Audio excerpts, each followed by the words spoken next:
Buenas noches, amados hermanos. Espero que hayan visto nevar y solear. Pueden descender, mis hermanos de la alabanza. Ha sido un retiro bastante productivo para cada uno de nuestros corazones, ¿verdad? Así es la palabra del Señor, y siempre hablándonos y haciendo una meditación. Desde el principio de este año de la abundancia, yo estuve insistiendo con los pastores acerca del hecho de no desperdiciar. El que conmigo no recoge, desparrama, ¿verdad? Y entonces una de las cosas que aprendí en el principio de mi ministerio, tal vez no estaba todavía a tiempo completo, y no se me va a olvidar nunca, hermano, algunas cosas que me acontecieron. Había un hermano que era encargado de los discipulados y se fue.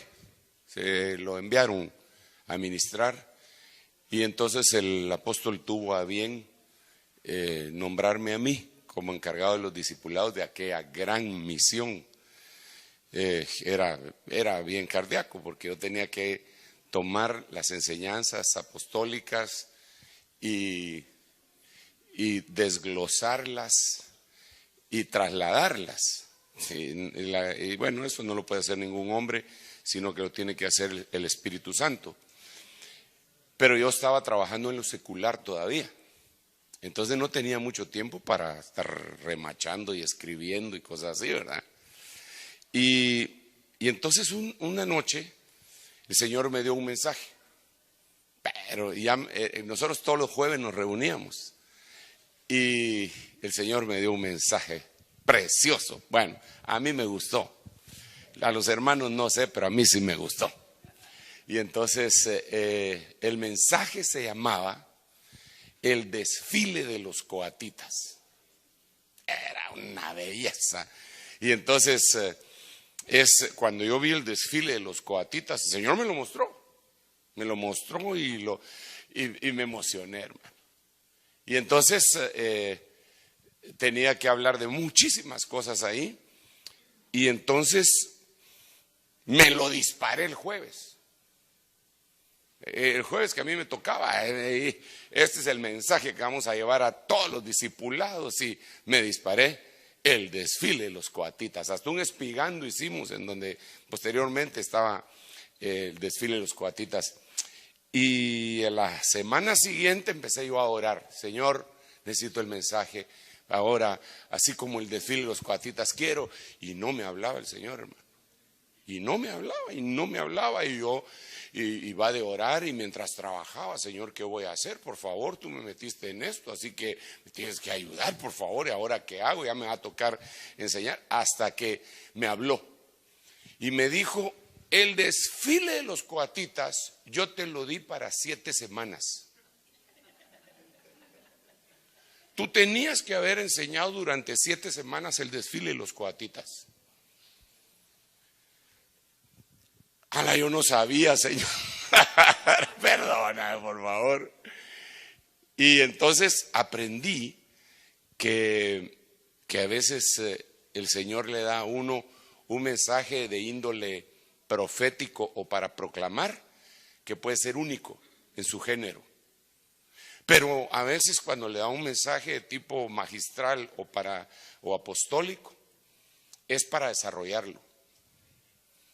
Entonces no se trata de dar algo, dejarlo por ahí y que tal vez le guste a unos y a otros no, porque no es para que guste el mensaje, sino que es una enseñanza y una advertencia. Y entonces empecé a enseñar por series. Y después se vino a fortalecer más cuando tuve que hacer 4 servicios el día domingo. Porque yo prácticamente el día domingo predico los 3 servicios primeros, el mismo tema, pero dándole continuidad. Y generalmente no me da tiempo. Y de último, un tema escatológico. Entonces lo que he hecho, bueno, estoy testificándole, pero espéreme, le voy a predicar también, no se preocupe. Entonces lo que he hecho es que como tenemos una revista que se llama Rema, entonces en esa revista desarrollamos el tema que se quedó pendiente. Por ejemplo, los lazos de la muerte, que lo empecé a predicar en retiro de verano, no lo hemos terminado de predicar, porque los lazos de la muerte tienen una continuación con los lazos de la vida, porque así como los lazos de la muerte arrastran al cristiano y además a los paganos, al cristiano hacia la tierra, hay unos lazos que te suben. Por eso es que dice la Biblia con tanta claridad en el Salmo 2, ¿por qué se amotinan las gentes y los pueblos piensan cosas vanas? Lo ha leído. Pero dice que ellos dicen, rompamos sus coyundas, rompamos sus lazos. Entonces Dios también tiene lazos. Esos lazos, entre paréntesis, no es el tema, pero esos lazos son los lazos de misericordia. Se recuerda que la Biblia dice en Jeremías, con lazos de amor y de misericordia. Entonces hay lazos de Dios y hay lazos del diablo. Entonces Dios está jalando y el diablo está jalando para abajo. Claro que es un lenguaje simbólico, porque si fuera solo así, Dios es el que gana. O sea, el diablo no le aguanta ni el primer round al Señor, ¿verdad? Pero nosotros somos los que decidimos, al final de cuentas, aquí en dónde vamos a poner nuestro peso. Entonces necesitamos definitivamente dar continuidad a los mensajes que damos. Hermanos pastores, porque este es un retiro pastoral, pero son bienvenidos todos los hermanos que nos honran con su presencia y que no son pastores. Pero les quiero decir lo siguiente: nosotros tenemos que tener bien claro, que el hecho de predicar un mensaje una vez no quiere decir que ya todos lo entendieron. Y es que tenemos esta presión a veces, ¿ah? Porque nos echamos un mensaje y digamos a la semana volvemos a hablar del mismo mensaje, y algunos de los discípulos que estaban poniendo atención y que apuntaron dicen, repitió el mismo mensaje, ¿verdad, hermano? Y como diciéndole a uno, como que ya no tiene parque, ¿va? Como que se le acabó, ¿verdad? Y entonces eso hace que uno vaya a hacer, que uno haga tonterías. Porque entonces uno empieza, ¿dónde encuentro? Se va a internet a darle copy-paste a todos los mensajes de todos los siervos, ¿verdad? Ahí entra con Germán Ponce, con Mario Rivera, con el hermano Raúl Martínez, con Sergio Enríquez, copy-paste. Vamos a ver cuál me gusta. Tim Marín de dos, y ese no es el punto. Nosotros deberíamos de tener el fluir y decir, ok, lo que necesita la iglesia es lo que Dios me va a dar a mí. Porque esa es otra cosa bien interesante. La iglesia en general necesita las mismas cosas, pero también hay cosas muy particulares que la iglesia necesita. Déjeme explicarle de esta manera. Ya estoy predicando, no se preocupe. La voluntad de Dios. ¿Cuál es la voluntad de Dios? Sí, así es, pero ¿cuál?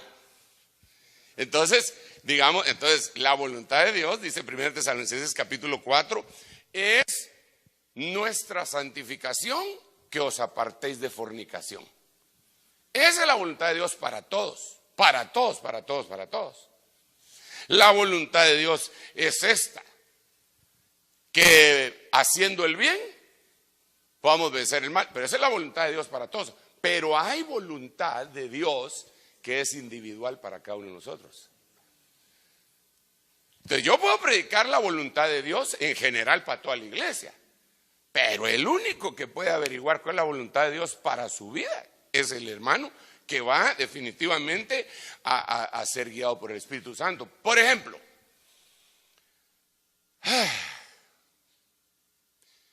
¿quiénes son pastores pero todavía trabajan en lo secular? Vaya. ¿Quiénes son pastores y ya no trabajan en lo secular? Entonces la voluntad de Dios para ti no es la misma que para ti en este momento. ¿Sí me voy a entender, va? Entonces así es en la iglesia. Uno como predicador el mensaje es general. Por ejemplo, Cristo viene. Pero hay algunas cosas que el Espíritu Santo quiere dar dentro de la iglesia que no atañen a otra iglesia, o por lo menos en ese momento, sino que le sucederá después. Por eso es que el apóstol Pablo decía, esto es interesantísimo, hermano, hombre, bien interesante, sobre todo para los que nos toca predicar. Digamos, el apóstol Pablo escribe cartas y algunas quedaron en el canon bíblico, pero hay otras epístolas que Pablo habló que no quedaron. ¿Cuál es aquel versículo que él dice, esta carta, que la lean, después de que ustedes la lean, esta carta, que la lean los de la iglesia, no, la Odisea, que lo lean los de la iglesia la Odisea, y la carta que le envía a los de la iglesia la Odisea, la leen ustedes. ¿Sabe qué? Lo vamos a buscar. ¿Cómo dice? ¿Qué dijo? Cuando esta carta se haya leído entre vosotros. Colosenses. ¿Qué? 4:16. Fíjese pues, cuando esta carta, esa es palabra del Señor. Esa es una carta inspirada. Cuando esta carta haya sido leída entre vosotros, hacedla leer también en la iglesia de los laodicenses. Y vosotros por vuestra parte, leed la carta que viene de la Odisea. ¿Y dónde está la carta de la Odisea? Pues no me vaya a decir usted, está en Apocalipsis cuando le habla a la iglesia de la Odisea. No, porque ese fue Juan. Pablo le escribió a los de la Odisea y no era una escritura inspirada para toda la iglesia. ¿O tiene usted epístola de la Odisea en su Biblia? ¿Se da cuenta? Entonces hay mensajes que son específicos para algún lugar. Ahí era para los de Colosas y para los de la Odisea. Pero el de Colosas, el de los colosenses, era para ellos, para el de la Odisea y para todos nosotros.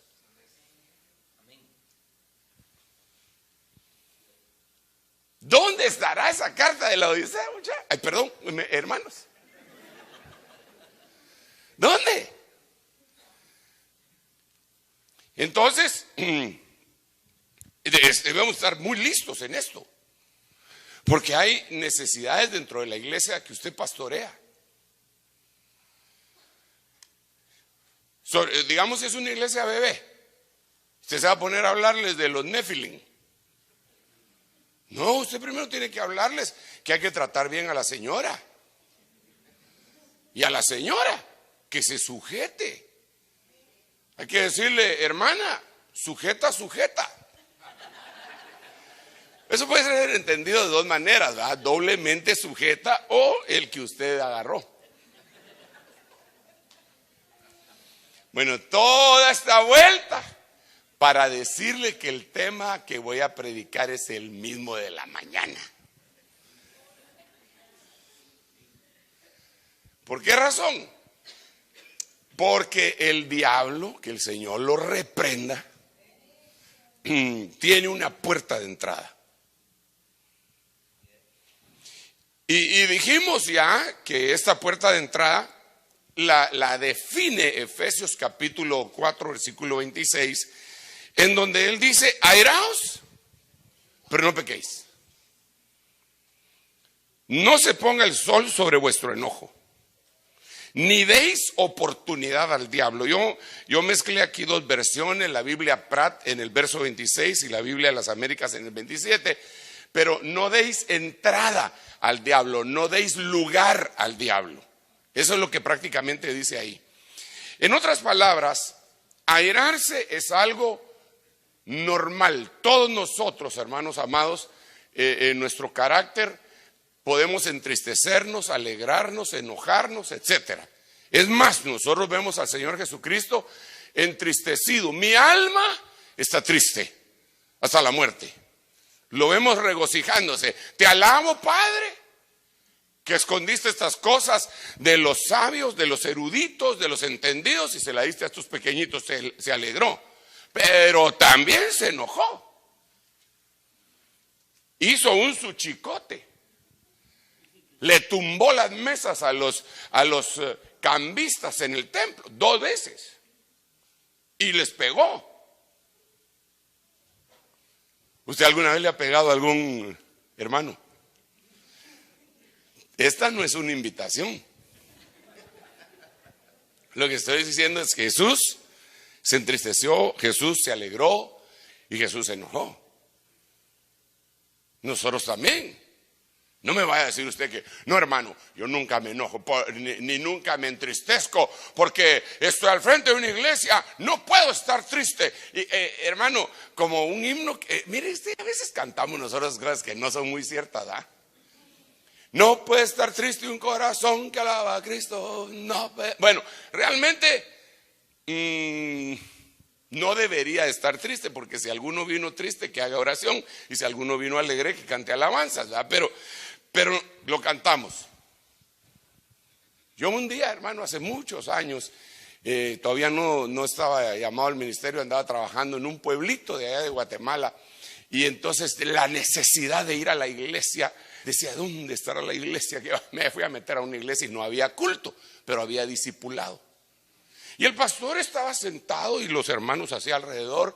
Yo llegué ya un poco tarde y solo jalé mi silla, me quedé sentado hasta atrás y el pastor empezó a decir, hermano, nunca hay que estar triste, no podemos estar triste, no hay que llorar. Cuando uno tiene una necesidad, no hay que llorar.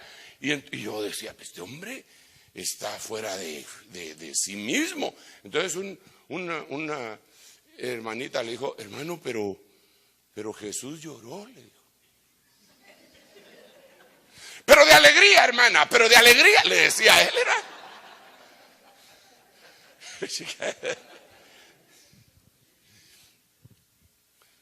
Dice Pablo, que Dios que consuela a los deprimidos, nos consoló con la llegada de Tito. Amén, dice Tito. El único amén que se oyó fue el de Tito, ¿eh? O sea que Pablo se había deprimido. Pero el asunto aquí va más allá. Porque si uno permanece enojado, puede perder muchas cosas. Y por eso yo le pongo a esto a la puerta del diablo. Digamos, el hombre más manso, y aquí lo tengo, el hombre más manso de toda la tierra, Moisés, está reportado que por lo menos se enojó 8 veces.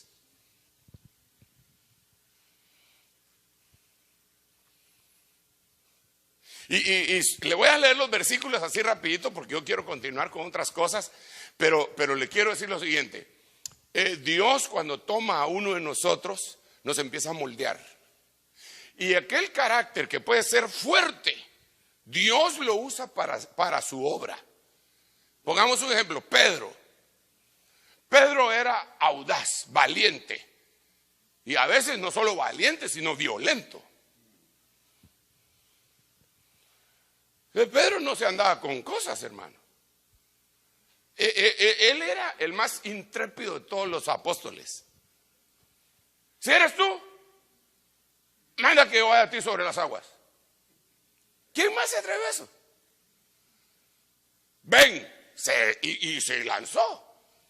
Y se hundió.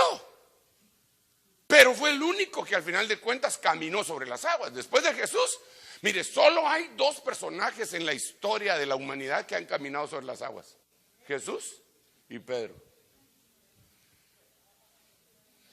Algunos le atribuyen a otros cuates que dicen que caminaron sobre las aguas. Yo no les creo. No, yo lo vi atravesando un río. Sí, pero iba sobre las piedras, así, así.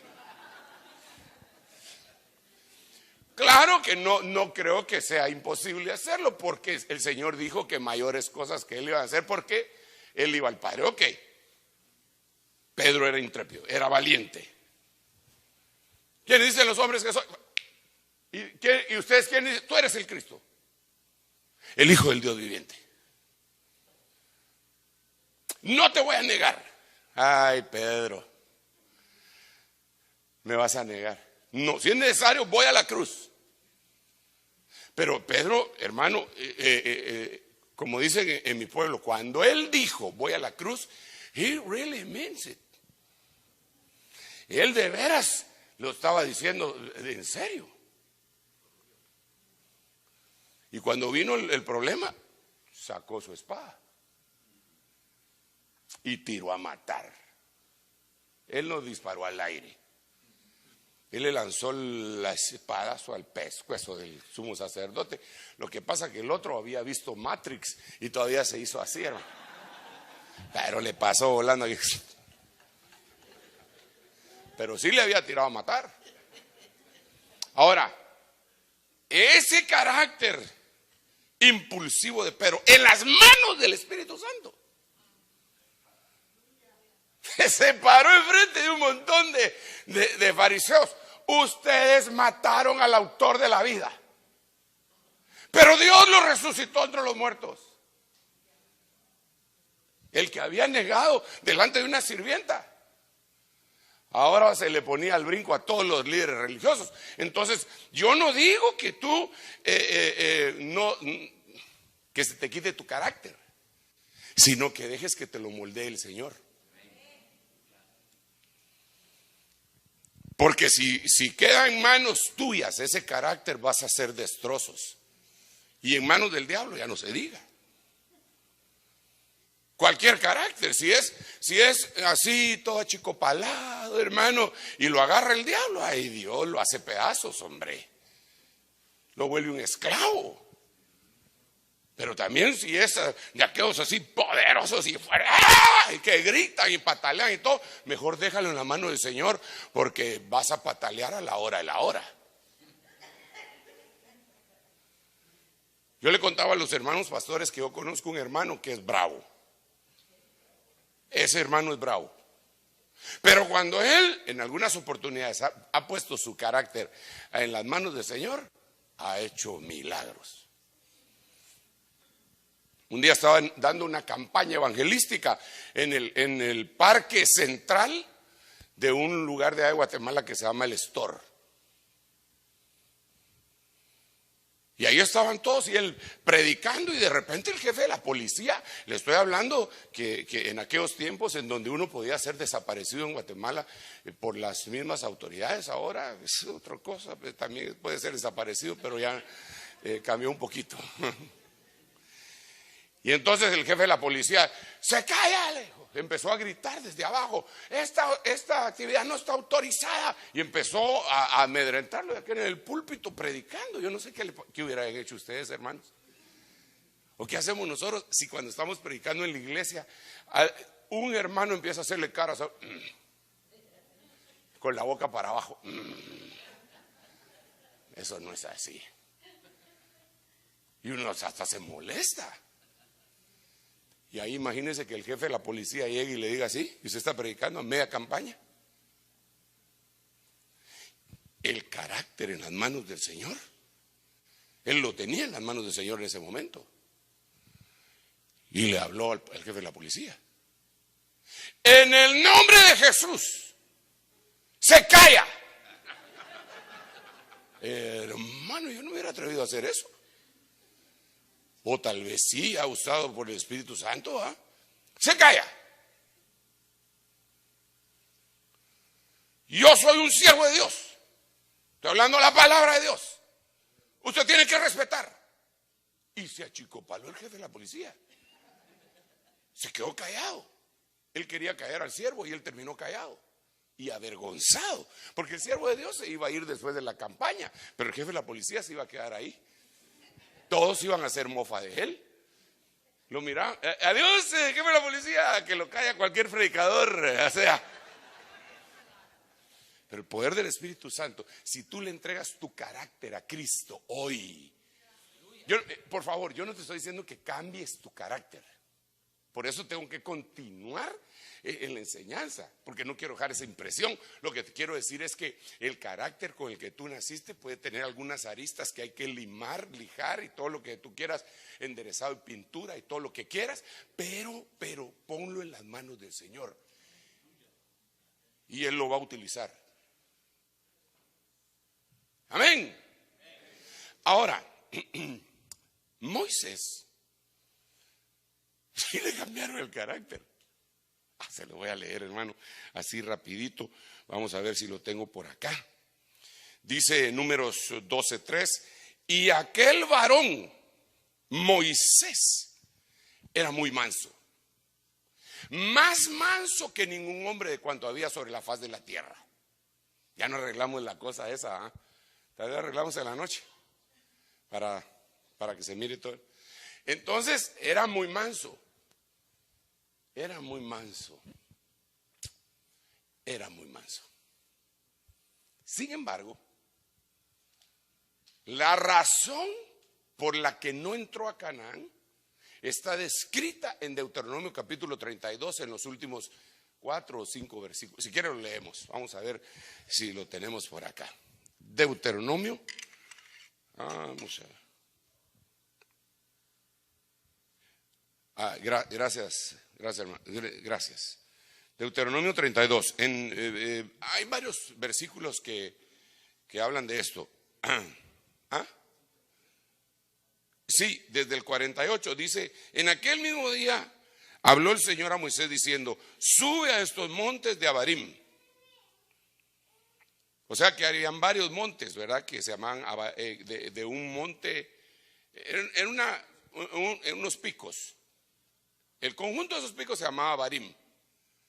Pero a él lo mandaron específicamente al monte Nebo, que está en tierra de Moab, frente a Jericó, y mira hacia la tierra de Canaán, la cual doy a los hijos de Israel en posesión. Morirás en el monte al cual subes, y serás reunido a tu pueblo, así como murió tu hermano Aarón sobre el monte Hor, y fue reunido a su pueblo. Déjenme parafrasear. Morirás porque me fuiste infiel. ¿Moisés fue infiel? Pregúntele al que tiene la par. ¿Moisés fue infiel? Pregúntele, por favor. Pregúntele. Bueno, pues ahí dice que fue infiel.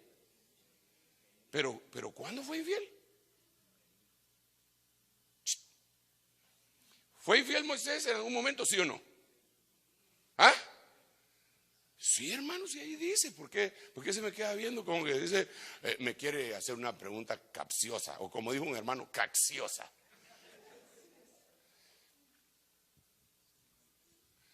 Ahí en el verso 51, me fuisteis infieles. ¿Cuándo? ¿Cuándo fue infiel Moisés?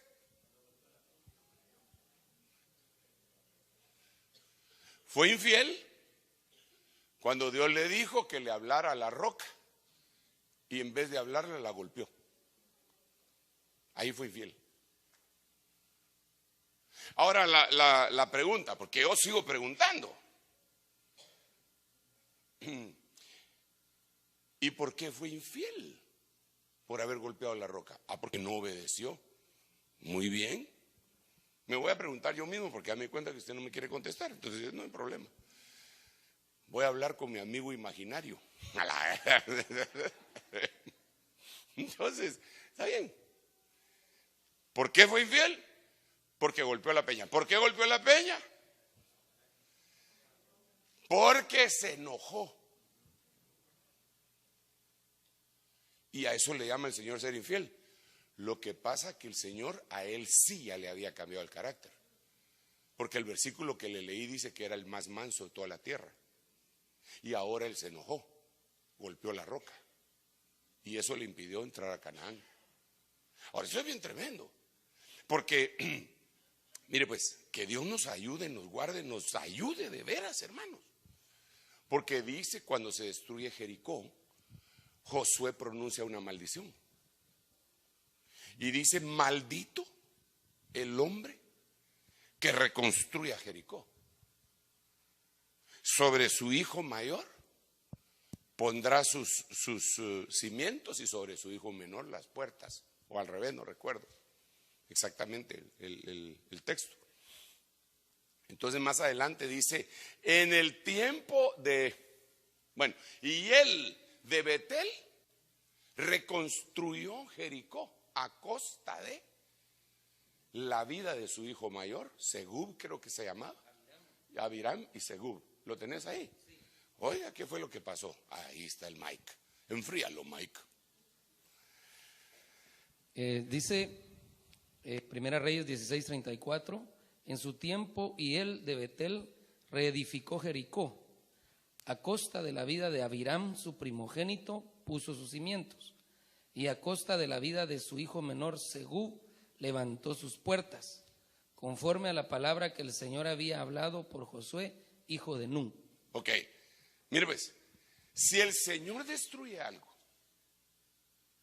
y nosotros lo reconstruimos, va a haber un castigo. El Señor había destruido Jericó. Y eso ya lo dice la Biblia en el Nuevo Testamento. Si me ayudan ustedes con aquel versículo que dice: si yo construyo lo que él destruyó, transgresor me vuelvo.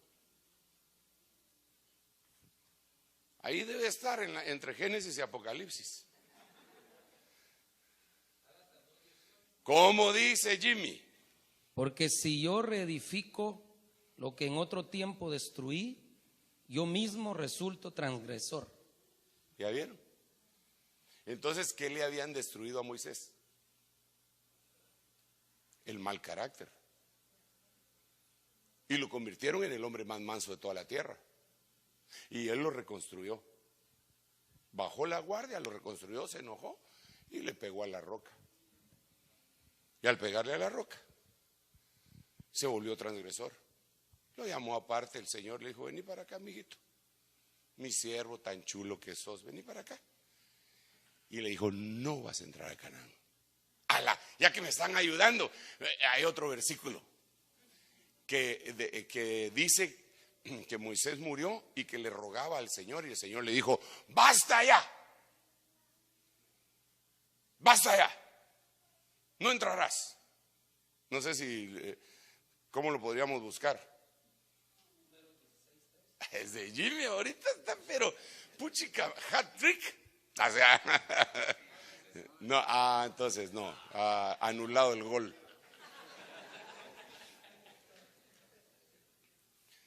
Tendría que ser el contexto, ¿verdad? Apareció Neymar. No. Deuteronomio 3:26. ¿Cómo dice? Pero el Señor se enojó conmigo a causa de vosotros y no me escuchó. Y el Señor me dijo: basta, no me hables más de esto. O sea que él se puso a suplicarle al Señor: Señor, por favor, déjame entrar a Canaán.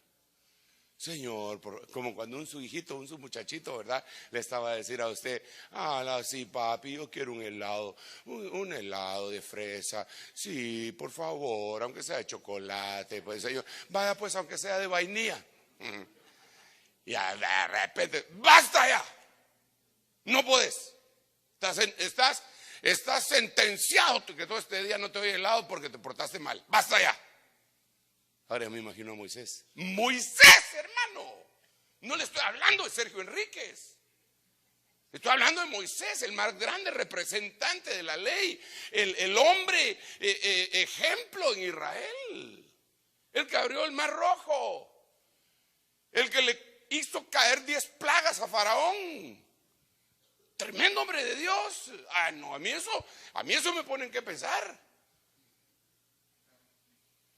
Y él habla, el Señor dijo de Moisés, cuando le habló a Aarón y a María, les dijo: cuando haya algún profeta en Israel, yo le hablaré por medio de sueños o de otra manera, pero con mi siervo Moisés le voy a hablar cara a cara.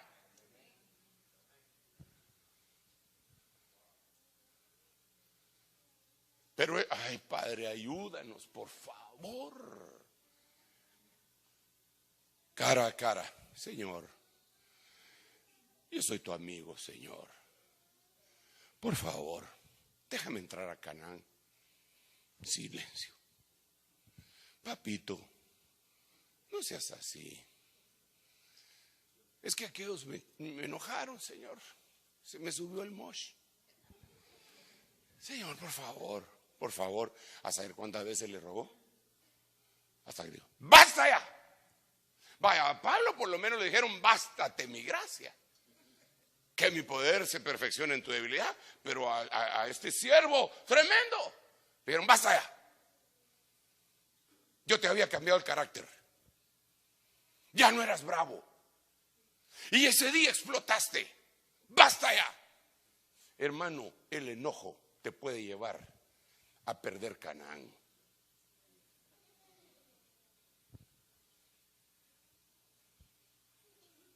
El enojo te puede llevar a perder Canaán.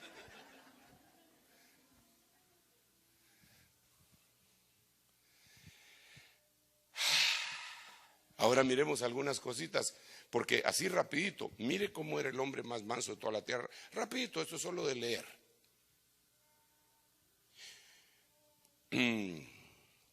Esto lo leímos en la mañana.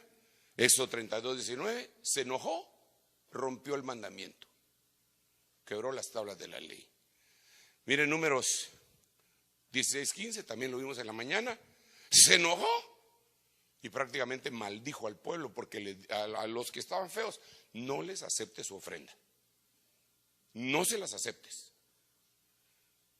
Que su semilla no sea productiva, que solo inviertan pero que no tengan nada a cambio. Eso es lo que le está diciendo ahí. Esto fue lo que hizo, mire. Moisés levantó su mano y golpeó la peña 2 veces con su vara y brotó agua en abundancia. Pero no era conforme a la voluntad de Dios. Dios le había dicho que le hablara. La primera vez sí le había dicho que la golpeara. Esto tiene significados varios, diversos. Solo le voy a decir uno así rapidito. Dios le habló la primera vez a Moisés y le dijo que golpeara la roca y salía agua. La segunda vez Dios le dice que le hable. Dios puede cambiar estrategias. Es el único que puede cambiar estrategias. Nosotros no. Solo tenemos que usar estrategias humanas. Pero Dios sí puede cambiar estrategias y puede decir, ok, yo dije en el pasado que lo hicieran de esta manera, ahora para este tiempo lo vamos a hacer de esta otra. Y cuando uno sigue necio en la tradición, le puede venir el zapotazo. Bueno, sigamos. Mas no obedecieron a Moisés y algunos dejaron parte del maná para la mañana siguiente, pero crió gusanos y se pudrió. Y Moisés se enojó. El más manso de la tierra se enojó. Tú eres el más manso de la tierra. Saber cuántas veces al día te enojas.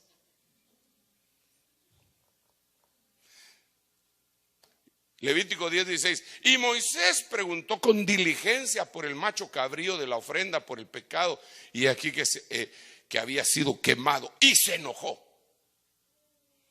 con Eleazar e Itamar, los hijos que le habían quedado a Aarón. Ahora se imagina cómo se pusieron los hijos de Aarón. Si los otros dos, ¿qué les había pasado? Les había caído fuego del cielo.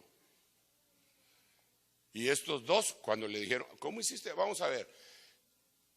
Disculpe, es como que a qué os ofrecieron mal el sacrificio y les cae fuego del cielo. Ahora vengan los otros dos. A ver, ¿cómo ofrecieron ustedes el sacrificio? No, pues hicimos esto y esto.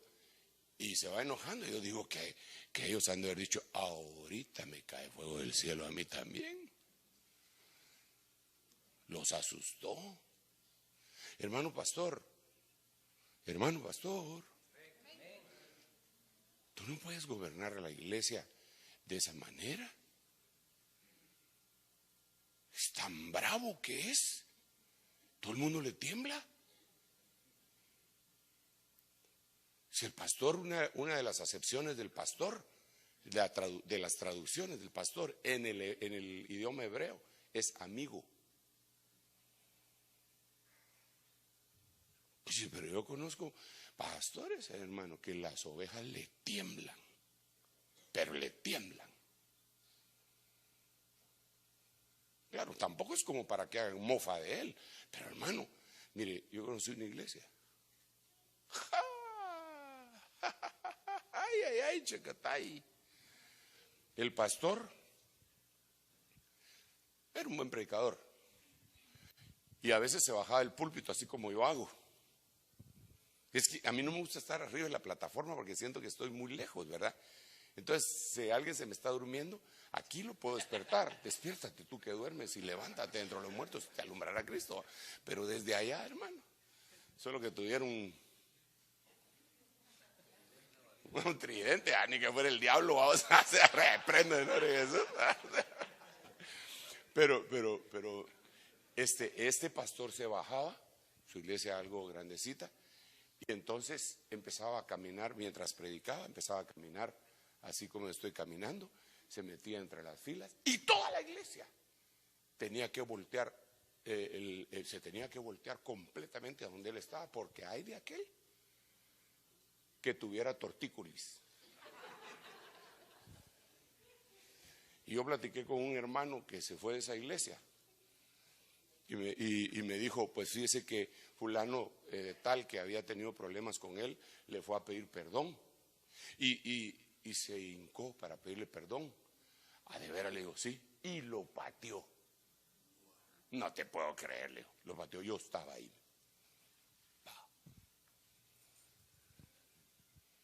Le temblaba a la gente. Ese cuate, él está haciendo un gran daño a la iglesia, pero él no va a entrar a Canaán. Olvídese, no va a entrar. Si no entró Moisés.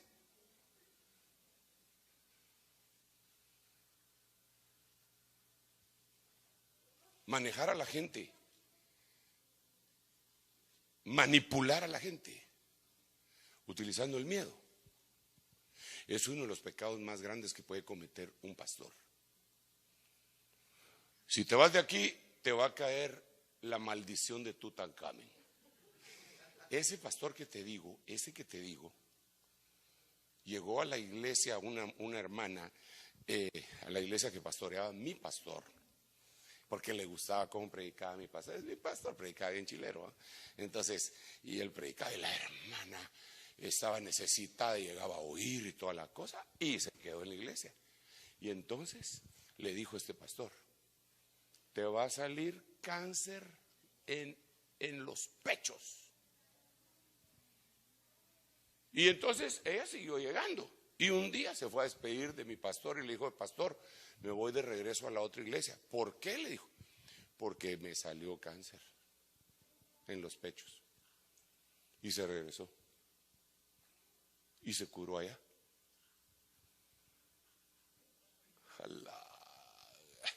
¿Se imagina usted esa gente sojuzgada? No, ese no es el evangelio del Señor Jesucristo. Entonces más vale que nosotros cambiemos nuestro carácter. Si somos muy bravos, hermano, por favor, pongámoslo en las manos de Cristo y Él nos va a ir suavizando poco a poco, así nos va a ir lijando y lijando hasta que nos deja seditas. Cuando sea necesario verdaderamente, Él va a permitir que brote. Amén. ¿Cuántos quieren entrar a Canaán? Amén. Sí, que es abundancia. Que Dios nos ayude. Ok, miremos otro así rapidito, porque dije que no iba a predicar, solo iba a leerlo de esto, porque quiero platicarles de otras cosas, siempre del mismo tema. Moisés, mire otra vez, 31:14, Moisés se enojó con los oficiales del ejército, los capitanes de miles, los capitanes de cientos que volvían del servicio en la guerra. Hermanos amados, con todo respeto, yo sé que ellos pudieron haber hecho algo, pero ¿cómo se va a enojar con ellos? Mire pues, ¿cómo nos vamos? Mire, nosotros hacemos actividades pesadas, hermano, ahí en Guatemala. Varias actividades, pero las más gruesas son la vigilia de fin de año. Ahí tenemos que alquilar el estadio, tenemos que, ¿qué más tenemos que hacer, mijo? Porque él es el que se encarga de eso, alquilar el estadio, préstame el micrófono. Mire, tenemos que hacer un sinnúmero de cosas impresionantes. Y bendito sea el nombre del Señor. Hay pastores que nos ayudan con su gente también, porque no nos daríamos abasto. Sí, hermano, hijo. Hay que alquilar baños, hay que alquilar sonido, cámaras, tarimas, el techo que se pone en la tarima, seguridad, transporte, internet para poder transmitir, un montón de equipos. Policía, EMETRA, Policía Nacional, cosas, ¿cómo se llama? Primeros auxilios. Ambulancias también, hay que avisar a la ciudad también a que se preparen los servicios médicos de los hospitales y de emergencia. ¿Y cuántos trabajan ahí? ¿Cuántos trabajan en la vigilia? ¿Cuántos hermanos están sirviendo? Entre todas las iglesias como unos 8,000, digo yo. 8,000 gente sirviendo. Pero óigame, por favor, 8,000 gente sirviendo, ¿desde qué hora, hijo? Desde días antes, desde 4 o 5 días antes. ¿A ti te toca armar o no, Huguito? ¿Qué le toca armar algo a Huguito? Sí. Líos. No. Vaya, mire pues, ¿desde cuándo te toca llegar? Porque a veces me mandan ustedes fotos de días antes. Sí, bueno, el montaje regularmente se hace 7 días, 6 días antes del evento. Imagínese usted. Y entonces el evento empieza, gracias hermanos, el evento empieza a las 3 empezamos este año. A las 3, ¿verdad? Oramos 1 hora con todos los pastores y a las 4 empieza la alabanza. A la 1 de la mañana estamos siguiéndonos y llegó un gential, desde luego, a 40,000 gentes y no sé cuántos se conectaron en internet, miles de miles, va. Pero la gente, el 31 de diciembre, hermano, el 31 de diciembre yo andaba chupando. Y habrán algunos que no chuparan, qué sé yo, pero se iban con su familia o a la playa. El día siguiente es feriado. Y nuestra gente lo que está haciendo ahí es sirviendo. Y hermano, y el día siguiente, el 1, empiezan a desarmar. Vaya, ellos regresaron de la guerra. Hicieron un esfuerzo. Supónganse que yo el día lunes no los miro en la iglesia. Bueno, muchachos, ¿qué pasó? No, hermano, es que estábamos bien cansados, me quedé dormido. ¿Cómo así que? ¿Cómo me voy a enojar contra los capitanes y contra los jefes de cientos? Que derramaron su vida ahí para servirle al Señor y para que el mensaje, porque a mí lo único que sí es una cosa importante lo que a mí me toca. Me toca lo espiritual y proclamar y todo eso. Pero sin la ayuda de los demás, ¿dónde? Solo que me vaya al Parque Central con un altavoz. Entonces nosotros debemos de considerar a los hermanos que trabajan. Eso lo dice la Biblia. Y hay unos que son dignos de doble honor. Hay gente en las iglesias, hermano, que no le hacen feo al chance. Aquí estoy. ¿Qué es lo que quiere? No se preocupe, pastor. Déjemelo a mí. No lo hace bien, pero por lo menos le da casaca a uno, ¿ah? Hay disposición, la actitud de lo que cuenta, ¿ah? No se preocupe, ahí voy, ahí voy. Esa gente uno la termina apreciando. No es que no ame a los demás, pero esa gente, según la Biblia, merece mejor. Y Moisés se enoja con ellos. Si ellos venían de arriesgar su vida.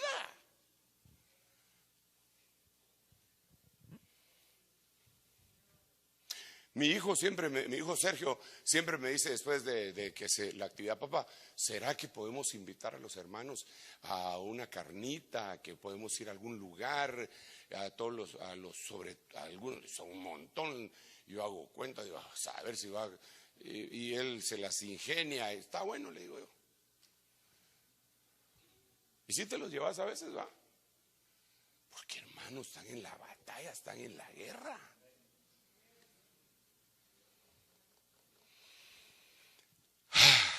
Dije que no iba a predicar de Moisés. Y hoy no hay luz, no miro luz ahí. ¿Cómo voy? No te lo puedo creer. 50 con S o con C. Con S.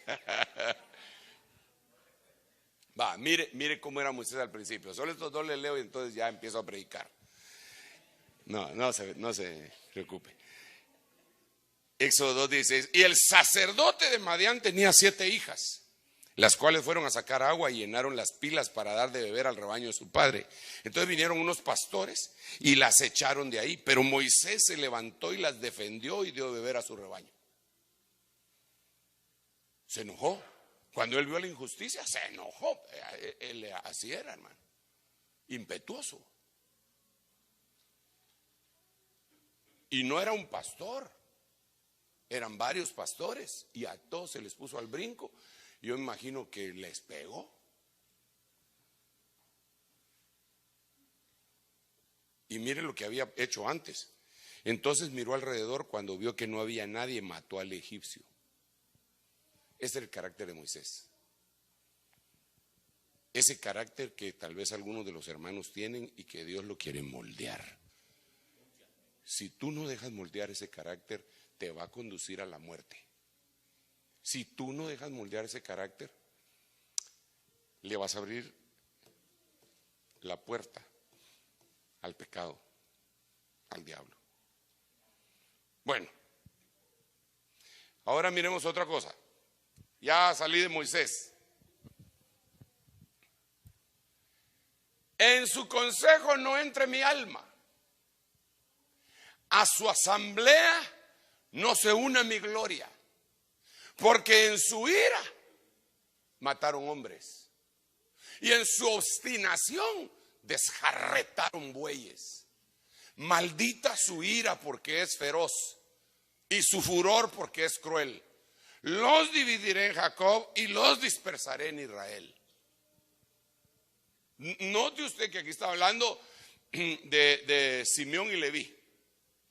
Pero note que estos cuates eran bien bravos. Usted sabe la historia. No tengo por qué repetírsela porque supuestamente usted hasta ha predicado de estos dos que engañaron a aquellos, al rey, ¿qué? Al príncipe Amor o al rey Amor.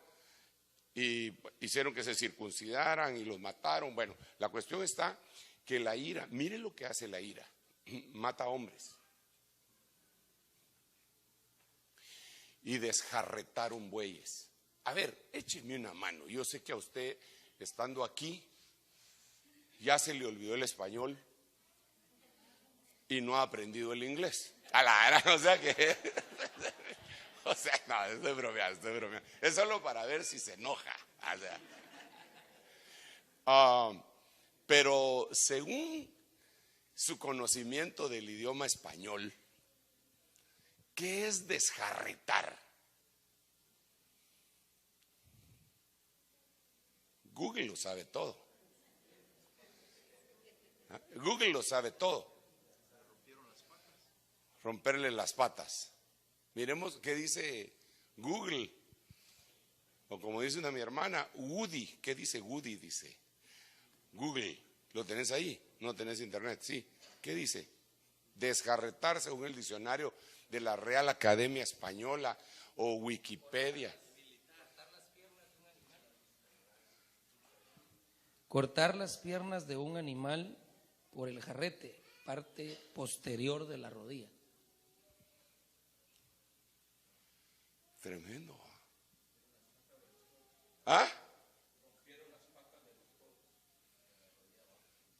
De la rodilla hacia abajo.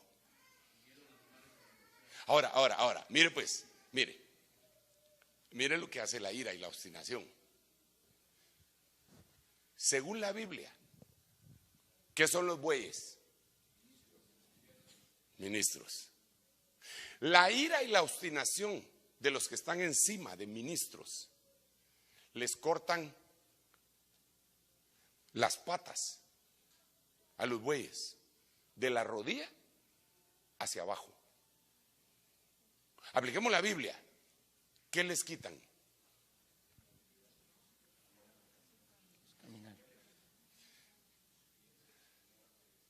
¿Sí se recuerda del río de Ezequiel?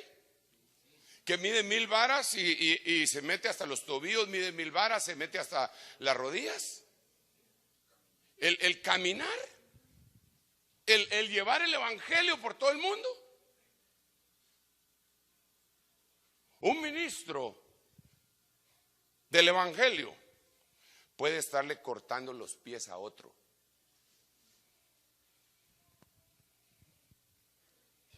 No, ahí no vas. ¿Por qué? Ya estoy yo. Cuán hermosos son los pies, los hacen pedazos. Miren pues, miren, nosotros en Guate hemos peleado, batallado y Dios ha sido bondadoso y nos queremos la mayoría. No todos, pero la mayoría de los que estamos en la misión. ¿Verdad? Aquí hay algunos que vinieron, que estamos ligados en amor, en respeto, en espíritu. Está Tito, está hermano Julito, Jimmy, está Elmer, no sé si me pasa alguien que, hermana Patti, sí, pero me refiero a que hemos entablado una especie de amistad. Se termina la actividad de pastores, nos vamos a comer, ahí platicamos, a veces bromeamos, a veces nos echamos unos remazos y a veces unos ramazos, y ahí estamos, y es bonito, es alegre. Pero lo que le quería decir es que Guatemala tiene, ¿qué población tendrá la capital? ¿Tú no sabes, hijo, qué población tiene la capital? No creo que pase de 2 millones. 1,5, pero con las ciudades satélites y dormitorios puede ser que estén llegando a 3 millones que viajan hacia la capital, ¿verdad? Ok, pero pongamos son 2 millones. Pongámosle 3. Cuando yo hago un almuerzo o desayuno para los hermanos, y cuando hacemos desayunos que a veces te toca a ti y a Elmer, 2 millones dice. 2,100,000. Va. ¿Para cuántos pastores calculas? 300, 400. ¿Ustedes también, hermanos? Va, o sea que son más o menos unos 300 pastores. 400. Entre 300 y 400. Va. Quitémosle la mitad. Y digamos que 150 vienen del interior del país. Quitémosle un poquito más. Entonces 100 son de la capital y de los lugares circunvecinos, que pueden ser tomados como 100 iglesias en una población de 2 millones. Y no nos damos abasto. Yo no comprendo por qué hay gente que se opone a que pongan otra iglesia en su población que tiene 10 millones.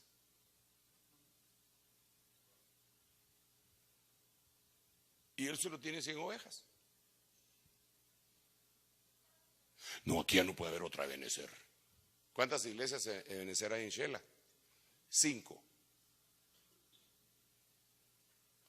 Claro, ahí existen problemas, ¿verdad?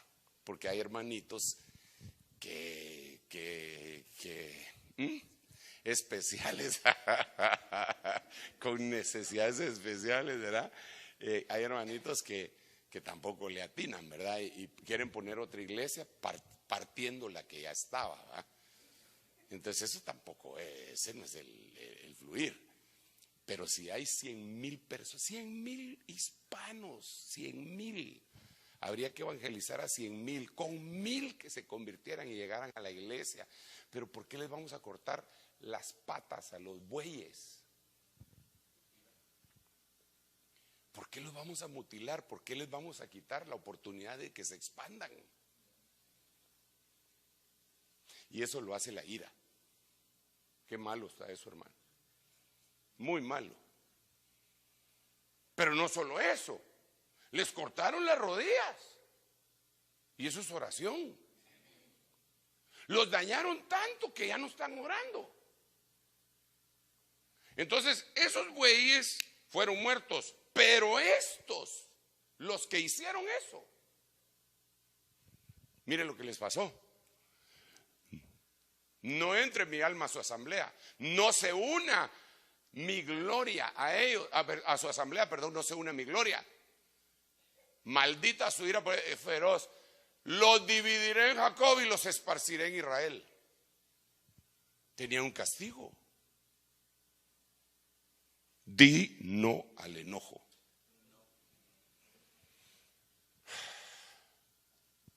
Renuncio al enojo.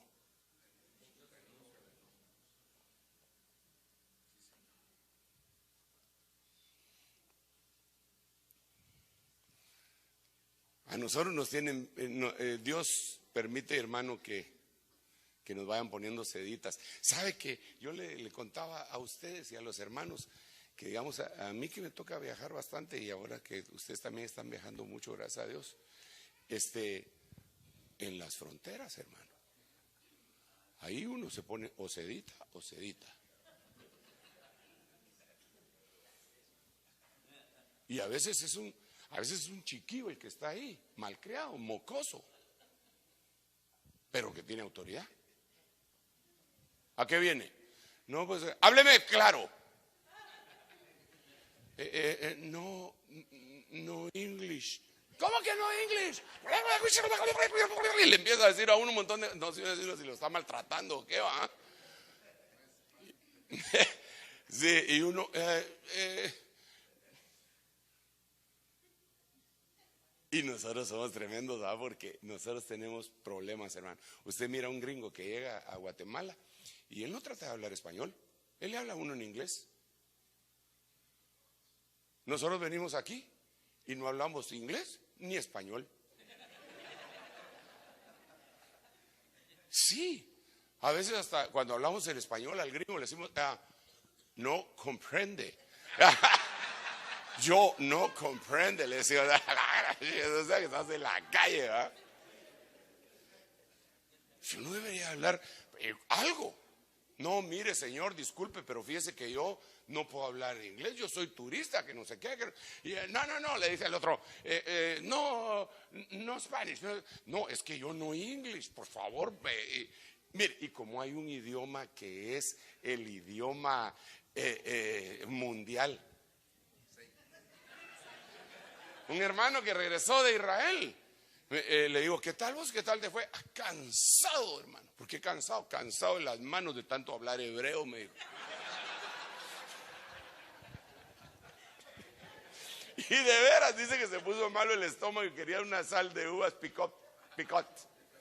Y entonces no hallaba cómo hacer y llegó con el cuate y le enseña un vaso.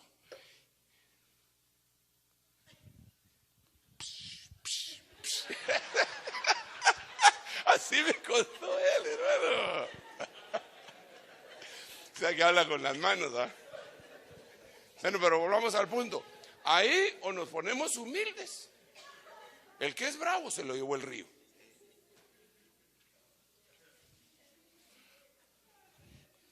Yo conozco un hermano que cuando entró la primera vez a Estados Unidos, él iba a una entrevista con no sé quién y el cuate le empezó a hacer preguntas porque era la primera vez que entraba a Estados Unidos y entonces él empezó a contestar y de repente le dijo él al de la migración, bueno, apúrese porque tengo una cita, le dice, hermano. Ay, Dios, hermano. Todavía está en migración.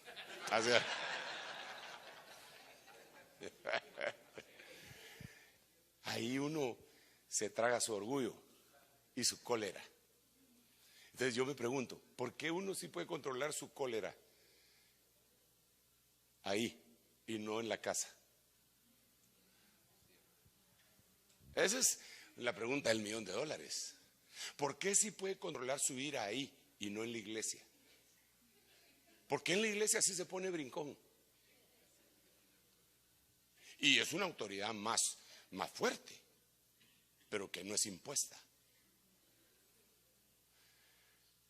Cualquier parecido es simple coincidencia. Salud.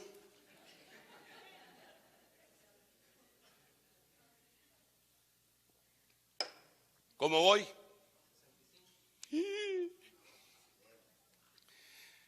Bueno, ya que lo tengo en la lona, o sea,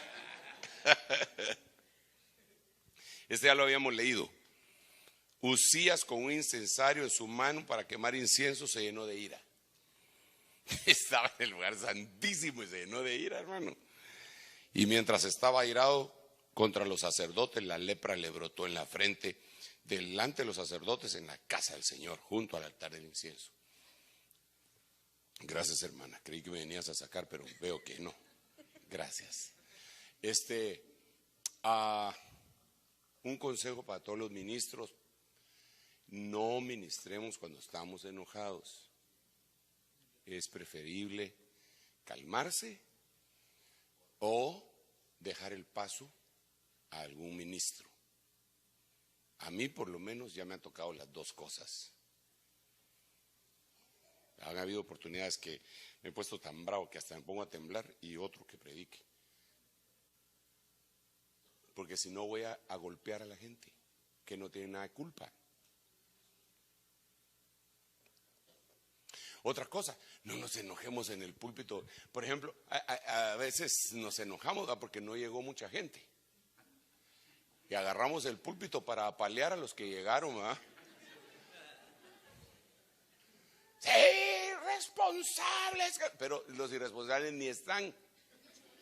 Hay que hablar con los responsables que todavía nos hicieron el favor de irnos a oír, ¿verdad usted? Bueno, vamos a ir cerrando, pero solo Pero Caín y su ofrenda no miró con agrado, y Caín se enojó mucho. Se enojó mucho. Y su semblante se demudó. No he corroborado esto, pero más o menos recordando la historia bíblica de Génesis, diría que Caín fue el primer humano que se enojó. ¿O hay otro?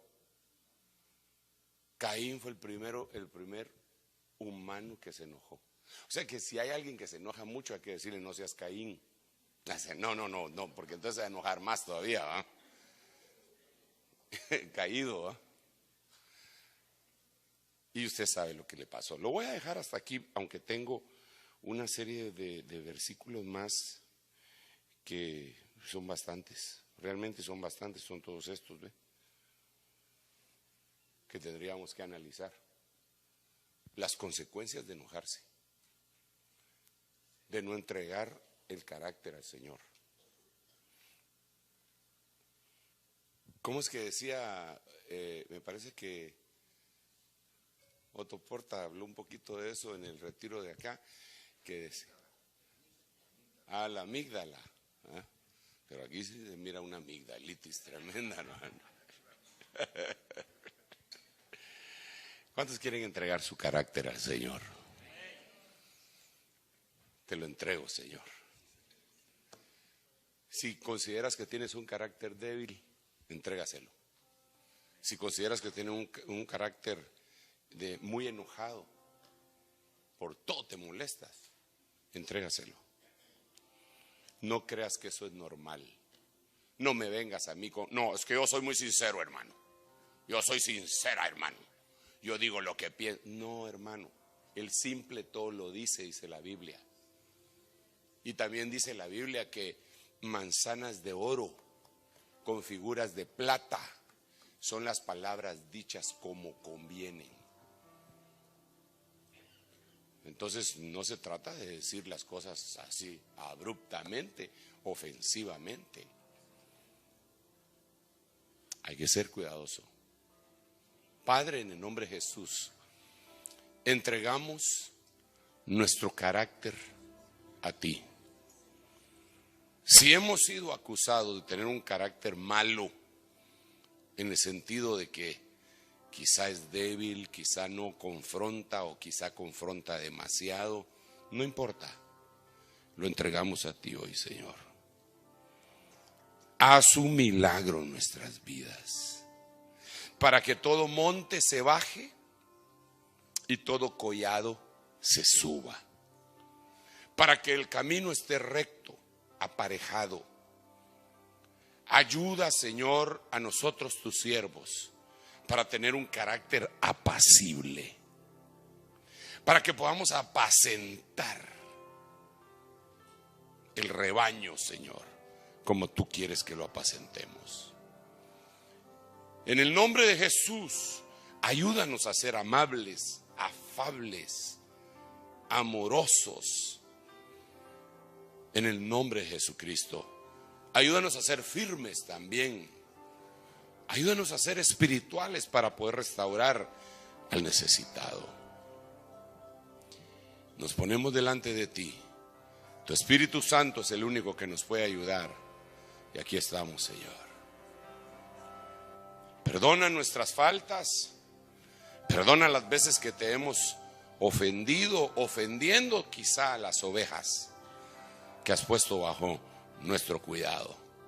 Y ayúdanos a bendecirles en el nombre poderoso de Jesús. Gracias, Padre, gracias, Hijo, y gracias, Espíritu de Dios, Espíritu Santo. Dale ese aplauso al Rey.